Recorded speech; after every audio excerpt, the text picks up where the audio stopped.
Okay မင်္ဂလာပါကျွန်တော်တို့ serious computer နဲ့ပြန်လည်ကြိုဆိုပါရစေဟုတ်ပြီကျွန်တော်ကောင်းတဲ့ငန်းသားမှာ Python ရဲ့ statement လေးတွေရဲ့ထူးခြားမှတ်ဖွဲ့လေးတွေကိုမိတ်ဆက်ခဲ့ပြီ Okay ဒီခေါက်မှာ statement တွေများဘယ်နှမျိုးများရှိလဲဘာတွေလဲဟုတ်အမျိုးကြီးတော့တိကျပြောလို့မရအောင် statement ဖြစ်နိုင်တယ်များအမျိုးအစားတွေအများကြီးကျွန်တော်ပေါင်းပြီးတော့ပြောပေးထားတယ် Okay မနေ့ကြည့်မယ်ဒါတွေကျွမ်းရင်ကျွန်တော်တို့ Python ကျွမ်းသွားတယ်စုံပြီလားဆိုတော့မစုံသေးဘူးเนาะ Okay ကျွန်တော်တို့ကြည့်မယ်ဘယ်လိုကြည့်မလဲဆိုရင် custom slide show ကျွန်တော်ဘာတွေရှိမလဲဒီမှာ assignment statement ဒါရှိမှပြောခဲ့ပြီးတဲ့အတိုင်းနမူနာတွေမှာပြီးရင်တော့ cause and other expression expression တွေတော့ call တွေအများကြီးရှိသေးတယ် statement တွေအဲ့ expression statement ဘာလဲ running function တွေ run တယ်ဘယ်လို run တာလဲ log.write တယ် span နဲ့ဒါတွေကလည်းကျွန်တော်တို့ class method တွေနဲ့သွားရတယ်เนาะပြီးရင်ကျွန်တော်တို့ပြမယ်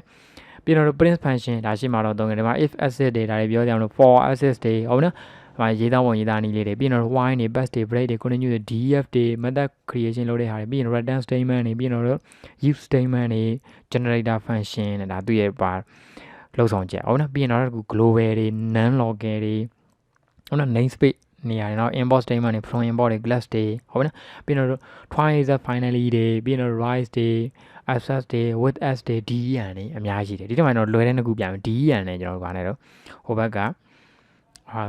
function call နဲ့ဟုတ်နော် function call တော့ရှိမှာပါပြီးသား print ဆိုတာ function call statement ဒါ print statement ပဲဟုတ်နော်ဒါလေးကတော့ကျွန်တော်ရေးသားပုံရေးသားနည်းလို့ကျွန်တော်ပြထားတာဒါလည်း while true ဟုတ်နော်ဒါ while true ဒါလုံးဆောင်ချက်အကုန်တူတူပဲဒါပေမဲ့ရေးပုံမတူဘူးဒီမှာ try သုံးတယ်ဒီမှာ if သုံးတယ်ဘလို့ရေးရတယ်ဆိုတော့ကျွန်တော်ပြချင်တာဟုတ်နော်ဒါနားမလည်တဲ့တိုင်းပဲမှတ်ထားပြီဟုတ်နော်ဘာမှမဖြစ်ဒါရေးသားပုံရေးသားနည်းလို့ okay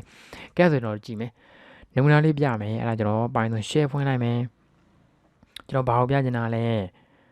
function call တွေရှေ့မှာ print ရတော့ကျွန်တော်မပြောတော့ဘူးเนาะ print ဒါဒီလဲ print function ပဲနောက်တစ်ခုကျွန်တော် name ဆိုပြီးလဲ name name equal s sign rin us serious ဟုတ်နော်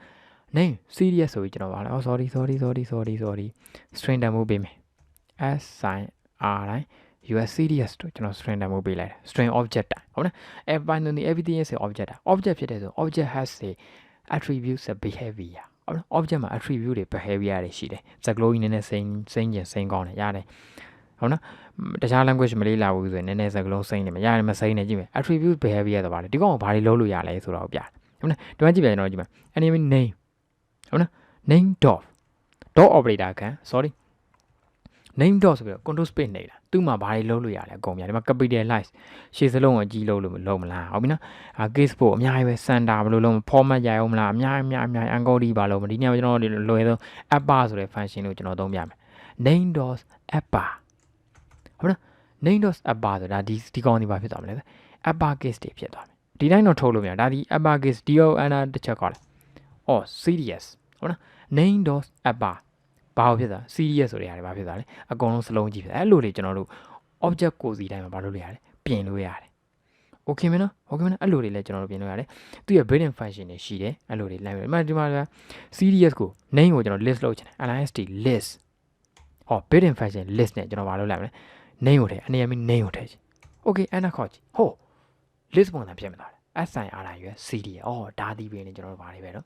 ဒါ function call statement တွေသုံးပြီးကျွန်တော်တို့တဆင်ချင်းဘာလို့သွားရတော့တက်သွား okay မနော်အဲ့ဒါ statement အမျိုးအစားတွေအများကြီးရှိတယ်လို့မှတ်သားထားပြီပါဗျာ okay ကျွန်တော်နောက်တစ်ခေါက်သင်ခန်းစာမှာဒီထက်မြင်နေရတယ်ဆက်တော့တဖြည်းဖြည်းချင်း step by step သွားကြတာပေါ့ဗျာ okay thank you ဗျာ